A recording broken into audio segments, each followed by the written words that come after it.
Daily వర్షం పడడం వల్ల మొక్కలకైతే నీళ్లు పోయటం ఆపేశాను. మొక్కలైతే వర్షపు నీళ్లకు చాలా మంచిగా పెరుగుతున్నాయి. ఇక్కడ చూపిస్తున్నాను కదా, ఇది బీర మొక్క. తీగలు పారింది, అలాగే మొగ్గలు కూడా వచ్చేసాయి దీనికైతే. దీంట్లోనే మా ఇంట్లో యూజ్ చేసే బుడమకాయ విత్తనాలు కూడా వీటి పక్కనే వేశాను. అవి కూడా మంచిగా పెరిగాయి. అవిటికైతే పువ్వులు ఇంకా చిన్న చిన్న కాయలు కూడా వచ్చేసాయి.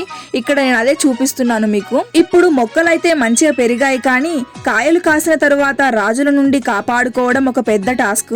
అదే అండి కోతులు. మా ఊర్లో అయితే చాలా కోతులు ఉన్నాయి. అవి ఏ చెట్టుకు ఏ పండ్లు కాసినా గానీ అస్సలు ఉంచడం లేదు. వాటి నుండి వీటి కాయలైతే కాపాడుకోవడం ఒక పెద్ద టాస్కే అయిపోతుంది. ఇక్కడ కీరాదోస మొక్కకైతే తీగలు ఇంకా రావట్లేదని చాలా డేస్ నుంచి చూస్తున్నాను.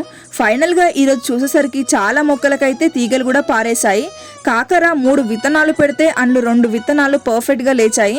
ఆ తరువాత ఇంకొకటి మాత్రం వర్షం పడినాక స్లోగా లేస్తుంది.